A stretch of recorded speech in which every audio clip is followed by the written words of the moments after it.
السلام عليكم ورحمة الله وبركاته. الحمد لله رب العالمين والعاقبة للمتقين والهادي إلى صراط مستقيم. أشهد أن لا إله إلا الله وحده لا شريك له وأشهد أن محمدا عبده ورسوله.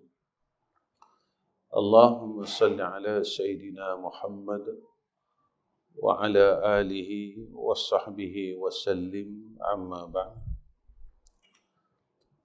وقال الله سبحانه وتعالى: يا بني إني أرى في المنام أني أذبحك فانظر ماذا ترى. قال يا أبت افعل ما تؤمر ستجدني إن شاء الله من الصابرين. Pertama sekali saya mengucapkan terima kasih kepada IPK Kuala Terengganu yang saya kasihi sekalian hadirin wal hadirat, yang saya hormati seluruh pegawai kanan polis, pegawai rendah polis, pegawai awam dan seluruh pegawai ibu pejabat polis kontijen Terengganu. Mudah-mudahan pertemuan kita ini menjadi asbab kasih dan sayang Allah. Mudah-mudahan pertemuan kita ini kita dikurniakan rahmat dan keberkatan daripada Allah Subhanahu wa taala. Hidup ini, tuan-tuan, jika tidak ada rahmah daripada Allah, maka kita tidak boleh hidup dalam keadaan yang sakinah, dalam keadaan yang tenang. Hidup ini jika tidak ada rahmah Allah, kita tak akan mampu buat apa-apa pun. Sebab itu, perbezaan orang yang mukmin dan orang yang bukan mukmin, Allah kurniakan kepada mereka perkara yang sama. Mereka juga ada pangkat, mereka juga ada harta, mereka juga ada kawan-kawan. Tetapi mereka tidak diberikan sakinah. Mereka sentiasa dalam kegelisahan. Kegelisahan daripada sudut masalah itu, masalah ini yang tidak berhenti. Sehinggalah yaumul akhirah. Mereka akan berterusan ada masalah. Hatta bukan sahaja hidupnya dalam masalah, tapi di dalam alam barzahnya bermasalah. Yaumul akhirahnya bermasalah. Dan juga mereka akan berada dalam tempat yang bermasalah. Apa dia masalah tempat itu? Apa dia tempat yang bermasalah, yang tidak ada jalan penyelesaiannya? Iaitu api neraka Allah Subhanahu wa ta'ala. Perbezaan bagi orang mukmin itu, mereka ini Allah kurniakan kepada mereka perkara yang sama. Allah kurniakan kepada mereka ini harta, tetapi dengan harta mereka tenang. Allah kurniakan kepada mereka keluarga, dan dengan keluarga itu hati mereka tenang. Allah kurniakan kepada mereka kebesaran, pangkat dan sebagainya, tetapi kurniaan itu Allah iringkan kepada dia dengan rahmah dan ketenangan. Inilah apabila kita lihat peristiwa adhiyah ataupun peristiwa korban. Peristiwa korban ini sebenarnya, tuan-tuan, jika kita melihat daripada sudut pengorbanan seekor kambing, dia akan nampak pengorbanan seekor kambing. Tetapi bila kita melihat bagaimana perjalanan Nabi Allah Adam AS, apa yang saya nak kongsikan dengan tuan-tuan pada pagi ini tentang ayat As-Saffat ini yang disebut oleh Allah tentang peristiwa Nabi Allah Ibrahim AS satu perkataan yang Allah nyatakan kepada kita. Apabila Nabi Allah Ibrahim AS berkata kepada anak dia, wahai anakku, inni ara fil manam. Aku mimpi, dia kata. Aku mimpi, kata dia, aku sembelih akan engkau, kata Nabi Allah Ibrahim. Seorang ayah, apabila dia berkata kepada anak dia, wahai anakku, malam tadi ayah mimpi, ayah sembelih kamu. Dan apa perkataan respon daripada Nabi Allah Ismail AS? Nabi Allah Ismail ini, tuan-tuan, adalah anak tunggal. Anak tunggal itulah satu-satunya anak Nabi Allah Ibrahim AS. Sekian lama berkahwin. Lalu apabila berkahwinnya dengan isteri yang kedua, maka dapat anak. Dan itulah seorang-seorang anaknya dalam hidup dia. Ketika itu, tuan-tuan, orang yang bertahun tak ada anak. Bertahun, tuan-tuan, tak ada anak. Tiba-tiba Allah kurniakan kepadanya seorang anak. Lalu ketika ia mendapat nikmat itu, dia menerima perintah daripada Allah, inni azbahuka. Aku tak sembelih kau. Apa kata Nabi Allah Ismail? Qala ya abati if'al ma tu'mar. Wahai ayahku, dia kata, if'al ma tu'mar. Perbuatlah seperti mana yang telah diperintahkan oleh Allah. Tuan-tuan, apabila kita dengar seorang anak boleh cakap begitu, seorang ayah akan ada satu perasaan yang terlalu gembira. Ketika seorang anak sanggup menyambut perkataan seorang ayah yang akan melaksanakan perintah Allah. Lalu anaknya secara spontan menyatakan, if'al ma tu'mar. Perbuatlah wahai ayahku perkara yang telah diperintahkan oleh Allah. Sebab itu, tuan-tuan, if'al ma tu'mar ini adalah satu perkataan yang susah. Berkata cukup senang. Tetapi bagi melaksanakan if'al ma tu'mar, iaitu melaksanakan perintah Allah ini, satu perkara yang susah. Apabila kita lihat peristiwa Adhiyah ini, yang berlaku kepada isteri Nabi Allah Ibrahim AS, pada ketika itu, ketika diperintahkan supaya diletakkan isterinya itu di padang pasir yang tak ada apa-apa sumber, tuan-tuan. Tak ada apa-apa sumber. Dan tuan-tuan tahu cerita ni. Ketika Nabi Allah Ibrahim AS nak balik setelah ditinggalkan isterinya, maka isterinya memanggil Nabi Allah Ibrahim AS 3 kali. Ya Ibrahim. Nabi Ibrahim tak berpaling.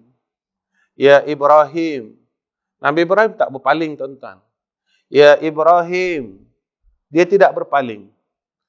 Ketika ditanya oleh isterinya, ya Ibrahim, adakah ini perintah Allah? Maka Nabi Ibrahim berpaling lalu mengatakan, ya wahai isteriku.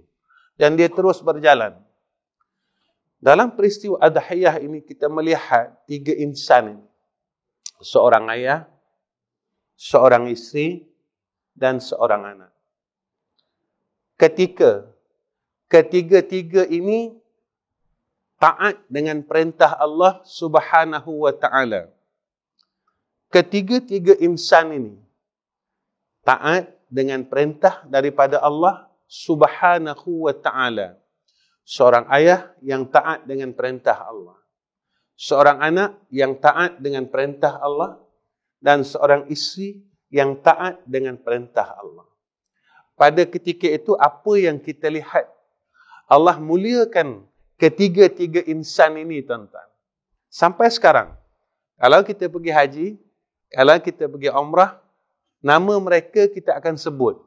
Mana, tuan-tuan? Orang akan sebut yang ni maqam Ibrahim. Ketika lalu di tempat sa'i, orang akan ceritakan, kat sinilah berlari-larinya isteri Nabi Allah Ibrahim untuk cari air, kata orang. Orang akan ceritakan dan namanya disebut-sebut. Lalu, apabila kita tawaf dan orang tunjukkan yang ni Hajirul Ismail, maka lihat, apabila seseorang itu melaksanakan perintah Allah dalam keadaan yang dia redha dengan Allah, yang mana Allah itu Tuhan aku. Allah yang kurniakan kita hidup saat hari ini. Dan ketika Allah hidupkan kita, kita kena tanya, tuan-tuan. Bukan kita hendak hidup. Hidup yang Allah bagi pada hari ini bukan kehendak kita, bukan. Bukan kehendak kita. Tetapi kehendak daripada Allah. Allah yang hendak kita hidup hari ini. Sebab, jika mana Allah tidak mahu kita hidup hari ini, lalu telah dimatikan kita pada pagi tadi. Apa asbab kematiannya kita tidak tahu. Ada kawan kita yang bangun daripada tidur, dia mati. Ada kawan kita yang duduk sahaja, tiba-tiba dadanya sakit, lalu 5 minit selepas itu mati. Dan asbabnya kita tidak tahu. Sebab itu tuan-tuan, ajal ini dia tidak menunggu amal saleh kita. Ajal ini dia tidak menunggu taubat kita. Ajal ini dia tidak menunggu ketaatan kita. Ajal ini dia tidak menunggu apa pun daripada kita. Tetapi ketaatan kita ini yang kita buat dalam hidup ini, kita menunggu ajal kita. Kebaikan yang kita buat dalam hidup ini kerana kita menunggu ajal kita. Taubat yang kita buat selama ini adalah kerana kita menunggu ajal kita. Apa yang kita buat baik selama dalam hidup kita adalah kerana kita menunggu ajal kita. Sebab itu ajal ini dirahsiakan oleh Allah Subhanahu wa taala. Kenapa tuan-tuan saya cakap pasal ajal? Peristiwa Adhiyah ini bersangkut dengan kematian. Ketika Nabi Allah Ismail, tuan-tuan tahu cerita ni, tapi saya ulang. Nabi Ismail dibaringkan, tuan-tuan. Pisau yang nak potong, yang nak sembelih Nabi Allah Ismail AS, diletak pada batu, diketukkan pada batu, batu itu terbelah 2. Tajamnya pisau tu. Tajamnya pisau. Dan Nabi Allah Ismail telah tahu yang dia akan mati menemui Allah. Tetapi, tuan-tuan, perbezaan antara penerimaan Nabi Allah Ismail dan orang yang tidak redha dengan Allah. Orang yang tidak taat dengan Allah. Ketika Nabi Allah Ismail AS dibaringkan oleh Nabi Allah Ibrahim AS, Nabi Ismail pesan siap-siap. Ya, ayah palingkan saya boleh tak? Ayah baringkan, iringkan saya boleh tak? Mengiring, jangan tegak macam ni. Ayah jangan terlentangkan saya. Ayah iringkan saya.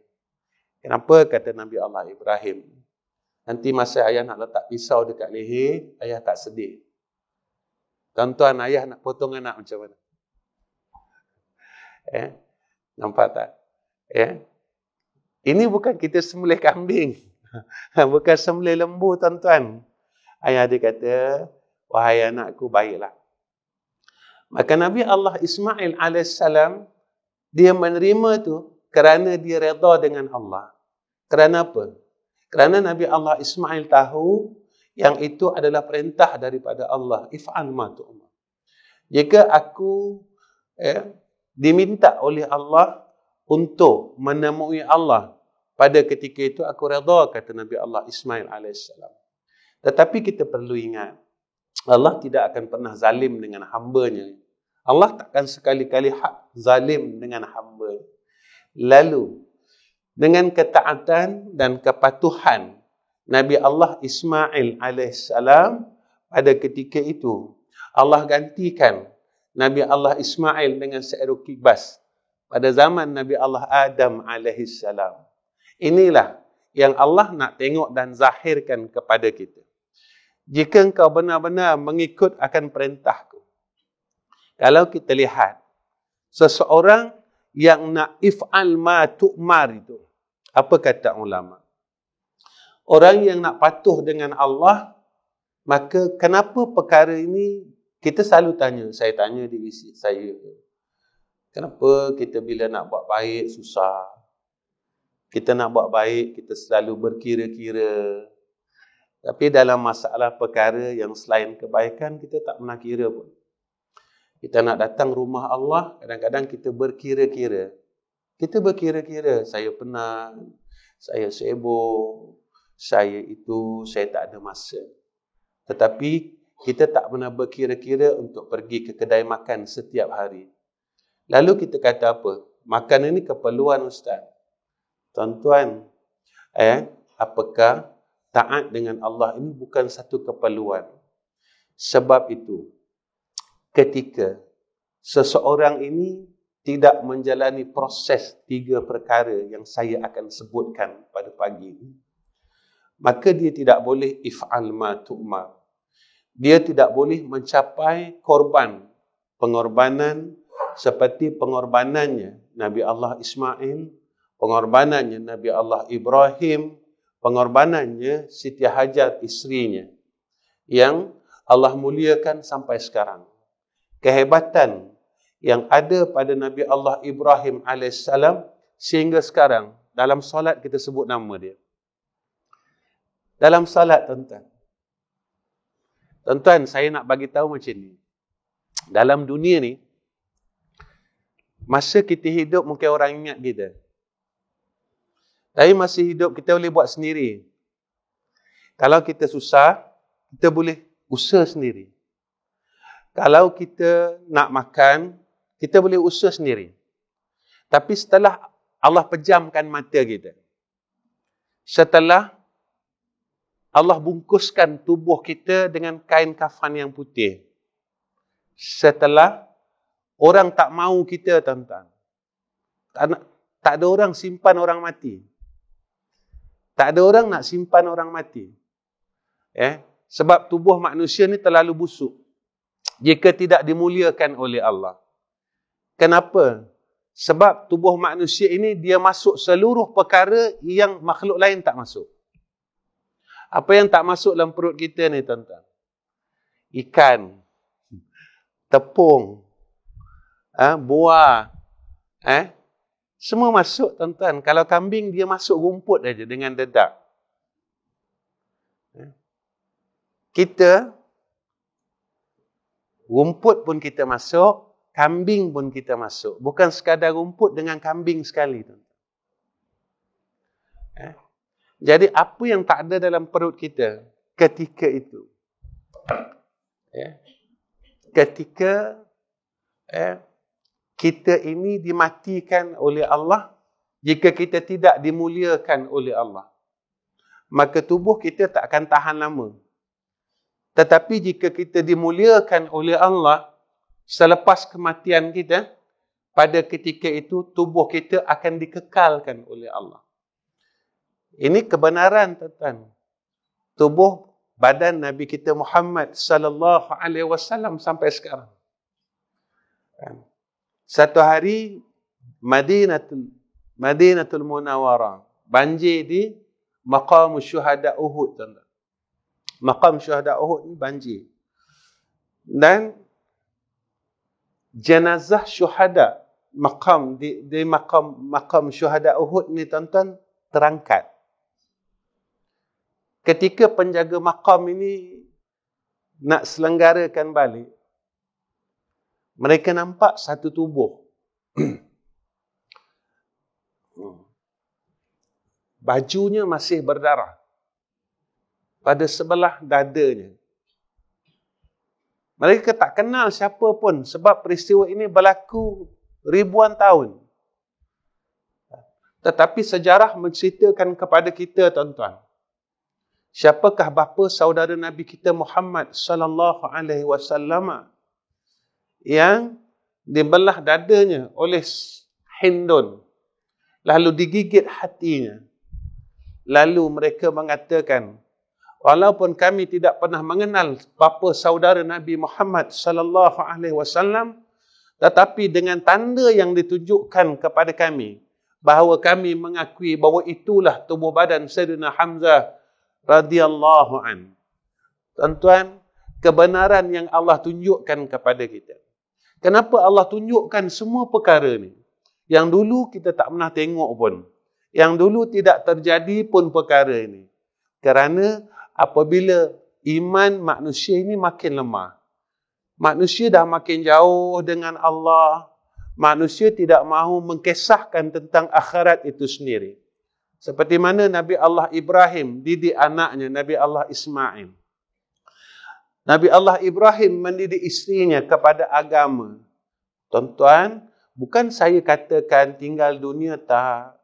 Dunia ini alat kita untuk pergi kepada akhirat. Maka jadikan diri kita sebagai satu asbab untuk kita bahagia di sana. Jadikan jawatan yang ada pada kita menjadi asbab untuk kita bahagia di akhirat. Sebab tak semua Allah pilih seseorang itu pada perkara yang sama. Tuan-tuan, Allah pilih menjadi seorang pegawai polis. Pegawai yang diangkat oleh Allah. Pada saya lah tuan-tuan. Saya sebab dah lama. Dulu saya mengajar di Bukit Aman sebenarnya. Di surau Masjid Bukit Aman. Lama juga saya mengajar kat sana. Allah muliakan tuan-tuan. Dengan apa tuan-tuan? Tuan-tuan bawa nama Allah dan Muhammad. Pada lambang. Kalau dulu ada pada lambang. Sekarang tak tahu. Dah ada lagi atau tak ada. Ada kan tuan? Allah muliakan tuan-tuan dengan nama itu pada diri tuan-tuan. Allah muliakan tuan-tuan dengan tuan-tuan membawa dua kalimah yang besar ini dalam diri tuan-tuan ke mana pun tuan-tuan pergi. Allah, Muhammad dalam diri tuan-tuan. Allah muliakan. Dan kalimah itu tak ada pada baju saya dan tak ada pada lengan saya dan sebagainya. Tetapi pada tuan-tuan ada. Inilah dan menjadi asbab kepada kita. Yang mana mudah-mudahan apa yang ada pada kita menjadikan asbab untuk kita ini masuk syurga Allah Subhanahu wa ta'ala. Tuan-tuan yang dirahmati oleh Allah Subhanahu wa ta'ala. Apabila kita telah melalui 3 proses yang asas ini, insya-Allah, jangan katakan pengorbanan seekor kambing. Jangan kata pengorbanan seekor lembu. Ketika Allah meminta kita untuk berkorban demi agamanya, kita sanggup korbankan nyawa kita untuk Allah Subhanahu wa ta'ala. Begitulah yang berlaku kepada sahabat. Yang berlaku kepada sahabat-sahabat Nabi. Tuan-tuan, kalau kita lihat sejarah sahabat, bagaimana mereka mencari agama. Salman Al-Farisi, tuan-tuan, jalan jauh cari agama Allah. Dia nak jumpa juga Sayyidina Muhammad. Aku nak kenal Sayyidina Muhammad. Aku nak tahu siapa itu Muhammad. Dia cari sehingga satu hari dia bertemu dengan Sayyidina Muhammad sallallahu alaihi wasallam. Kalau kita lihat Bilal bin Rabah, kalau kita lihat sahabat-sahabat yang lain, mereka mencari perkara ini. Kerana apa? Ketika mereka mula tahu yang mana yang benar itu adalah Islam. Kalau nak bahagia itu dengan Islam. Kalau nak seronok itu dengan Islam. Kalau nak tenang itu dengan agama Allah Subhanahu wa ta'ala. Ketika seseorang itu dia telah mula dapat perkara ni tuan-tuan. Bukan sekadar dia kena korbankan seekor kambing. Malah dia sanggup mengorbankan seluruh jiwanya demi untuk agama Allah. Baik, itu dalam sejarah kalau kita tengok ada satu orang. Yang orang lain tak andak dia. Sebab dia hitam, tuan-tuan. Kalau orang Terengganu kata muka huduh lah. Tapi dia huduh mana pun. Kita lah tak kata cerita tu kita. Tak siapa ndak ke dia. Tak ada siapa ndak dia. Satu hari Rasulullah meminang seorang perempuan untuk dia, tuan-tuan. Ya. Ayah dia tak terima sebab dia tak handsome, tuan-tuan. Ayah dia tak terima, mak dia tak terima sebab tak handsome. Sekarang ni kalau orang nak jadikan suami dan nak jadikan isteri, dia tengok handsome dulu. Kalau perempuan, dia tengok comel tak comel. Ketika mak ayah dia tak terima dan anak perempuan dia berkata kepada mak ayah dia, "Wahai ayah, wahai mak, sanggupkah kamu menolak permintaan Nabi Muhammad sallallahu alaihi wasallam?" Ini seorang perempuan yang salihah. Mak ayah dia tak terima. Sebab Rasulullah minang untuk laki-laki yang tak ada rupa. Rupa tak ada, harta tak ada, macam cerita Piramli, tuan-tuan. Harta tak ada, rupa tak ada, yang ada cuma budi bahasa, kata Piramli. Jadi budi bahasa itulah yang dia nak jadikan satu aset nak berkahwin. Tapi Rasulullah bukan pandang itu. Yang Rasulullah pandang adalah imannya. Apa yang berlaku, tuan-tuan? Ketika malam pertama dia berkahwin dan dia mendengar paluan gendang perang pada ketika itu, dia tak bersama lagi dengan isterinya, tak sempat lagi bersama. Dan dia keluar daripada rumahnya melalui tingkap kerana bergesa-gesa untuk pergi ke medan perang. Dan dia jatuh syahid, tuan-tuan. Allah terima dia sebagai syuhada. Lalu Allah gantikan isinya di dalam dunia ini dengan bidadari Allah Subhanahu wa ta'ala. Ini yang kita katakan masalah pengorbanan. Sebenarnya dalam korban ini, kita tak mampu nak korban lagi. Kita bukan berkorban pada pandangan saya lah, tuan-tuan. Sebab apa? Kita korban satu bahagian, tapi kita tak korban macam mana sewaktu kita buat haji, tuan-tuan. Kalau di Makkah, kita masa buat haji, kita korban seekor kambing, kita tak tanya pun bahagian kita. Tapi kat sini, kalau orang tak bagi bahagian kita, marah kita. Sanggup balah, tuan-tuan. Jadi sebenarnya konsep perkataan korban itu apa? Saya berkorban. Apa konsepnya? Apa yang kita faham? Pada hukumnya membenarkan. Tetapi pada konsep itu, sehingga ia menjadikan satu peribadi kita. Sehingga kan dia menjadi satu konsep dalam hidup kita. Sehingga kan dia menjadi satu perjalanan hidup kita dengan ibadat korban yang kita laksanakan. Saya di mana-mana masjid, tuan-tuan, saya bercerita. Sebenarnya kita gagal dalam korban. Kenapa saya katakan kita gagal dalam korban? Isu pembahagian korban sehingga sekarang tak selesai, tuan-tuan. Isu konspirasi. Isu plastik bawah meja. Korban ada, tuan-tuan, isu ni sampai sekarang. Puluhan tahun. Korban yang disediakan tak mencukupi daging yang diperlukan. Siapa orang-orang ini? Bukan masalah daging tersebut, tetapi masalah insan itu. Insan yang berkorban dan berada dalam program korban yang tidak seperti mana Nabi Allah Ibrahim, Nabi Allah Ismail dan Siti Hajar. Tuan-tuan, apa yang saya nak bawa dengan tuan-tuan? Jika kita gagal dengan sekilo daging, boleh tak kita selamat dengan tawaran daripada Dajjal? Dajjal, dia datang ketika kita sangat lapar. Sangat memerlukan makanan. Jika sampai sekarang kita gagal dengan sekilo daging, boleh tak kita selamat? Yang ni yang saya nak bawa pada tuan-tuan. Bukannya orang yang berkorban, besok di sana adanya buruk tunggangan. Tuan-tuan dah tahu. Tuan-tuan, ceritanya begini. Qabil dan Habil dua-dua korban. Tapi satu yang diterima, satu yang dibakar oleh Allah. Kenapa satu diterima? Satu itu dimansuhkan oleh Allah, dimusnahkan oleh Allah. Bukan sebab kambingnya, bukan sebab binatangnya, tetapi adalah diri orang yang melaksanakan korban itu. Sebab itu, selama mana kita ini tidak menjalani proses untuk menjadi orang yang if'al ma tu'mar, orang yang mengikut akan perintah Allah, orang yang taat dengan perintah Allah, pada ketika itu, ibadat yang kita buat, pengorbanan yang kita buat, kita tidak akan mencapai seperti mana yang telah dikurniakan oleh Allah kepada Nabi Allah Ibrahim AS. Saya bercakap benda ni, orang kata, Ustaz, dia kata, mana nak sama kita dengan Nabi Allah Ibrahim? Bukan kurnia tu, tuan-tuan.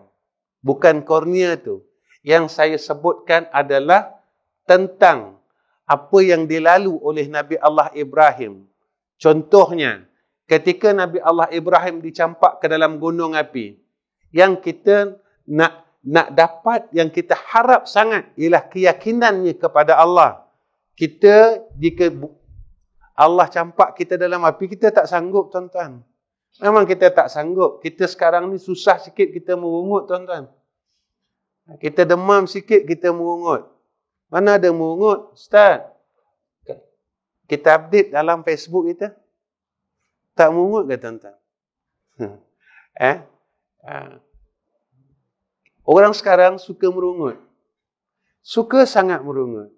Bila dia ada masalah sikit, dia merungut. Ada masalah sikit, dia merungut. Ini perangai orang sekarang. Jaga-jaga, tuan-tuan, perkara-perkara ni. Sebab itu, apabila kita ini yakin dengan Allah, sentiasa rasa baik sangka dengan Allah, selamat. Allah bagi kita tak saja-saja, tuan-tuan. Tak saja-saja. Kenapa Allah bagi kita sakit? Tanda Allah sayang. Kenapa Allah sayang aku? Macam ni. Masa kita muda-muda dulu, sekarang kita semua orang soleh. Sekarang, muda dulu, masa muda. Kita pernah tinggal semayang, kan? Kita pernah buka aurat. Dan dosa-dosa kita ini, kita masih lagi belum bertaubat pada Allah. Ustaz, saya alhamdulillah tak tinggal semayang. Tapi kita tak tinggal mengumpat sampai sekarang. Ustaz, dosa tinggal semayang, dosa dengan mengumpat ni kecil kot, Ustaz. Dosa mengumpat. Jangan. Kita buka aib orang, cerita hal orang, sampai sekarang tak berhenti. Semayang-semayang juga. Tuan-tuan, selagi mana orang yang kita umpat ini tidak ampunkan dosa kita, maka selagi itulah besok kita tak boleh masuk jannah Allah, sehinggalah orang itu memaafkan kita. Agak-agak dalam hidup kita, saya 50 lebih, tuan-tuan, 53 tahun. Agak-agak berapa orang kita umpat? 10. Agak-agak lah. 10. 1000.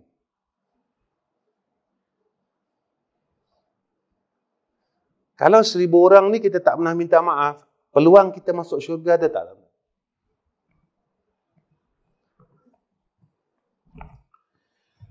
Kita rasa kita tak berdosa. Kita rasa. Tetapi perilaku dalam kehidupan kita menjalani dosa yang kita sendiri tak sedar. Yang ni dosa dan ini dosa. Dan chances kita, tuan-tuan, untuk masuk syurga dengan amal yang saleh kurang. Kita semayang sunat tak cukup, tuan-tuan. Semayang sunat, qabliyah zuhur, ba'diyah zuhur. Kita buat ngam-ngam, tuan-tuan. Ngam-ngam kata Cina kan. Kalau zuhur, zuhur semata. Kalau asar, asar semata. Macam mana kita yang nak masuk syurga, tetapi kita tidak berusaha ke arah untuk menjadikan kita ini ahli syurga Allah? Mampu tak? Dan inilah yang perlu kita fikirkan sama-sama. Tuan-tuan, proses untuk if'al ma tu'mar, iaitu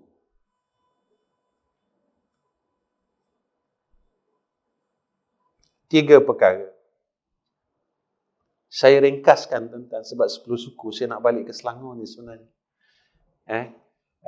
Ngaji ni tak boleh lama-lama, nanti dia jadi letih. Dia letih, kemudian nanti dia rasa macam nak masuk hospital salam. Dia mengaji ni memang macam tu. Sebab akhirat ni memang macam tu. akhirat ini, perbezaan dengan dunia, satu menyamai dengan 1000. Ya. Jadi 1000, angka 1000 baru satu hari akhirat. Lepas itu benda dunia, kita buat lama, tapi kita rasa kejap. Kita cerita dengan kawan kita dekat kafe, dah 2 jam. Kan? Sekejap Cuba buat baca Quran ni. Kan? Saya kuliah ni saya rasa baru setengah jam ke. 9.45, 9.40, baru 10 suku, setengah jam. Tapi kita rasa macam nak mati je kan. Ya Allah, 'inda sakaratil maut. Kan? Ini tandanya akhirat. Ini tandanya akhirat. Sebab nak dinyatakan kepada kita, tuan-tuan, syurga ni susah. Tak semua orang boleh masuk dalam syurga kalau dia tak bersungguh-sungguh. Tak semua orang boleh masuk dalam syurga jika dia tidak terlalu berhajat. Kalau dia tidak terlalu berhajat, dia tak boleh masuk dalam jannah Allah. Sebab syurga ni susah dan neraka tu senang. 3 proses ini. Pertama, kata ulama, bersihkan sifat mazmumah. Bersihkan sifat mazmumah dalam batin kita. Kurangkan cinta dunia. Ketika kita mula kurangkan cinta dunia, kita akan mencintai Allah. Begitulah yang berlaku kepada Nabi Allah Ibrahim AS. Ketika cinta Allahnya melebihi segala-galanya. Walaupun diminta anaknya, sanggup ia mengorbankan Nabi Allah Ismail demi Allah. Buang. Kalau boleh kita proses buang. Proses buang. Hasad, dengki. Ini benda-benda ni dalam hidup kita, tuan-tuan. Hasad, kita dengki dengan orang lain. Satu hari saya berjumpa dengan satu hamba Allah. Dia tanya saya, Ustaz, kenapa ya abang saya tu senang, saya susah? Saya kata jangan tanya saya. Saya kata mana saya tahu yang bagi senang bukan saya. Yang bagi susah bukan saya. Tetapi sebenarnya bukan senang dan susah itu yang kita lihat. Tetapi sakinah. Tak semua orang kaya tenang, tuan-tuan. Tak semua orang kaya tenang. Saya pernah berjumpa dengan 1 millionaire di Malaysia. Dia kata, Ustaz, harta saya, anak saya tak payah kerja dah. Tapi tuan-tuan tahu apa masalah dia? Dia ada 2 orang anak. Seorang anak lelaki, seorang anak perempuan. 2 anak laki-laki dan perempuan ini bercinta sama mereka seperti pasangan suami isteri. Nangis depan saya, tuan-tuan. Nangis depan saya. Macam mana saya nak buat, Ustaz? Macam mana saya nak buat, Ustaz? Sampailah satu masa, perkara itu diselesaikan oleh Allah Subhanahu Wa Taala. Dan dia datang kembali jumpa saya, dia kata, Ustaz, sebenarnya duit bukan segala-gala. Betul?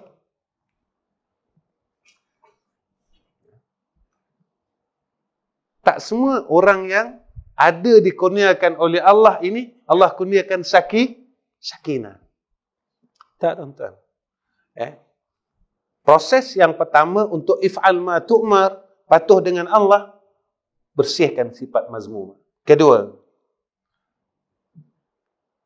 kemaskan, berusaha, bersungguh-sungguh, menjadikan diri kita dan sifat pribadi kita dihiasi dengan sifat mahmudah. Sifat yang baik. Kalau dulu kita pemarah itu mazmumah, jadikan kita orang sabar. Jadikan kita orang sabar. Saya ada kawan-kawan jadi pegawai. Kawan-kawan sekolah pun ada yang jadi pegawai kanan polis. Kadang sembang dengan dia, saya kata, Allah uji kamu ni, saya kata, hebat sungguh. Kadang orang maki kamu, orang marah kamu. Saya kata, saya cakap dengan dia, saya kata, kalau kamu sabar, Allah akan letakkan kamu dalam syurga dengan sifat sabar kamu. Jangan kata tuan-tuan, jangan kata jadi polis tak boleh masuk syurga. Jangan saya jadi polis, saya jadi pegawai polis, tak ada ruang saya masuk syurga. Jangan. Sebenarnya inilah jalan tuan-tuan untuk masuk syurga Allah. Jalan tuan-tuan untuk masuk syurga Allah. Tuan-tuan selamatkan orang lain. Tuan-tuan, Allahumma salli ala Muhammad. Nabi kata apa? Orang yang memudahkan urusan orang lain, Allah akan permudahkan 1000 urusannya besok di akhirat. Kadang-kadang anak saya tanya, yalah kadang-kadang dalam kereta kan sembang, abang polis jaga trafik dah ya. Saya cakap dengan anak saya kata, kamu nampak perkara ini daripada sudut kerja dan dunia, tapi saya nampak daripada sudut akhirat. Apa dia? Kami ingat hadis daripada Nabi SAW, siapa-siapa yang memudahkan urusan saudara mukmin yang lain di dalam dunia, satu saja, Allah permudahkan urusannya 1000 urusannya di akhirat. Allah sampaikan 1000 hajatnya di akhirat. Tuan-tuan, kalau kita tengok tak ada benda kan? Ambil kanan, whistle, tiup, tarik kiri. Rupanya dekat akhirat senang. Rupanya banyak perkara menjadi asbab untuk kita masuk jannah Allah dengan apa yang Allah telah tentukan kepada kita, dengan kerja yang Allah berikan kepada kita.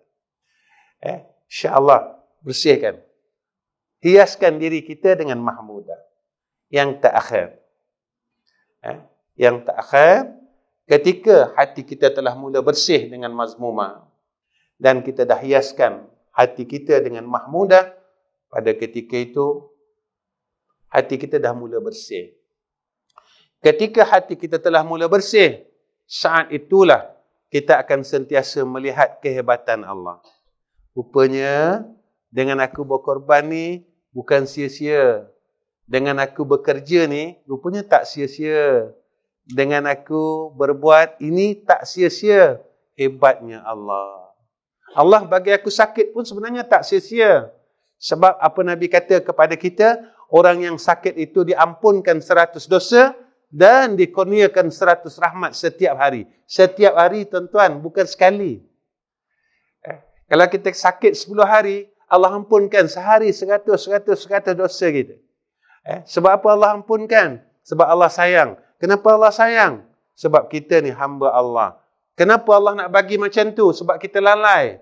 Kita tak nak pun istighfar. Sehari 100 pun malas tuan-tuan. Bukan panjang pun istighfar.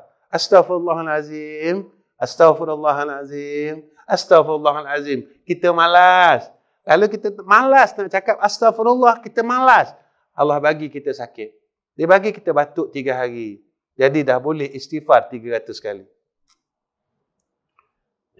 Allah bagi kita demam seminggu. Lalu Allah ampunkan kita 7 hari.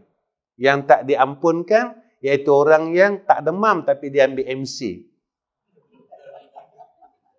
Yang ni tertulis dosanya, berapa hari MC yang diambil. Yang ni tak termasuk tuan-tuan, walaupun dia ada sijil sakit. Tapi sebab dia beli. Maka tak termasuk dalam hadis yang diampunkan dosanya oleh Allah. Nanti tuan-tuan jangan dengar cakap saya, lalu tuan-tuan kata, Ustaz, saya cuti sakit. Tapi ini bukan cuti sakit, beli MC. Jadi itu tak termasuk dalam hadis tu. Saya takut tuan-tuan ambil bulat-bulat. Sebab tu bukan saya takut tuan-tuan salah faham. Jadi saya rasa tuan-tuan cukup setakat ini. Cukup ya saya semua. Jadi setakat ini pertemuan saya dengan tuan-tuan. Tuan-tuan tolong doakan. Tuan doakan musafir saya balik ke Kuala Lumpur, balik ke Selangor dalam keadaan yang selamat. Dan tuan-tuan tolong doakan apa yang kami buat. Mudah-mudahan dalam rahmat. Dan paling saya berharap tuan-tuan tolong doakan saya dapat jadi orang baik, saya dapat jadi orang saleh. Mudah-mudahan Allah terima saya sebagai orang saleh. Dan sebenarnya untuk makluman kepada tuan-tuan, saya ucapkan terima kasih kepada IPK dan juga Badan Kebajikan kerana Masya Allah, memberi ruang tentang peluang untuk tuan-tuan bantu madrasah. Sebenarnya kalau Ustaz tanya saya tadi, saya tak akan bagi ruang. Saya tak akan bagi ruang. Tetapi Ustaz dah bercakap, jadi saya sampaikan hajat. Jika saya tahan, maka saya menahan kebaikan orang lain.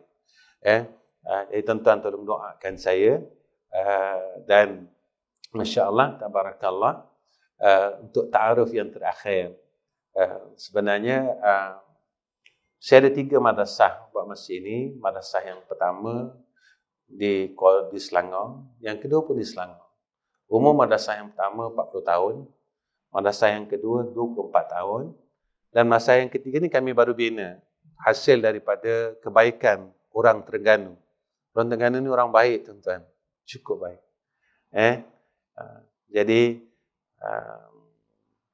ada jamaah memberikan tanah kepada saya 4 ekar. Pada asalnya saya tak mahu, dan bukan ada keperluan saya nak buka madrasah. Terengganu ni saya tak perlu buka madrasah, tuan-tuan. Apa perlu kita buka? Dia macam jabatan. Dah ada IPK di sini, nak buka lagi IPK lagi. Mustahil. Macam itulah. Saya bukan buka madrasah. Sebab tu saya tak ada wawarkan sangat madrasah itu. Tapi alhamdulillah pembinaannya terus berjalan sehingga sekarang. Saya nak minta doa, tuan-tuan.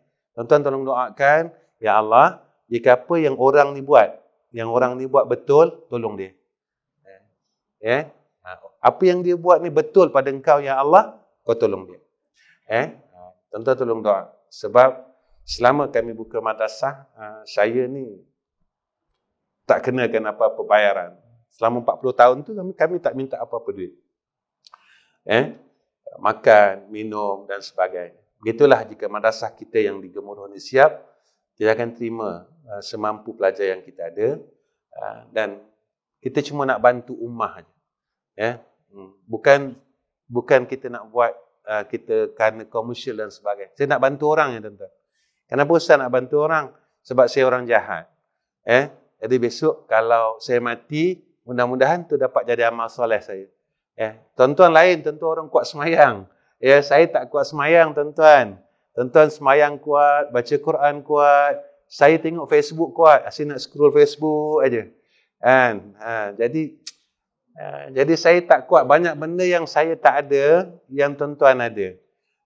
Jadi benda yang Allah bagi kepada saya ni mungkin jalan untuk saya dapat buat baik.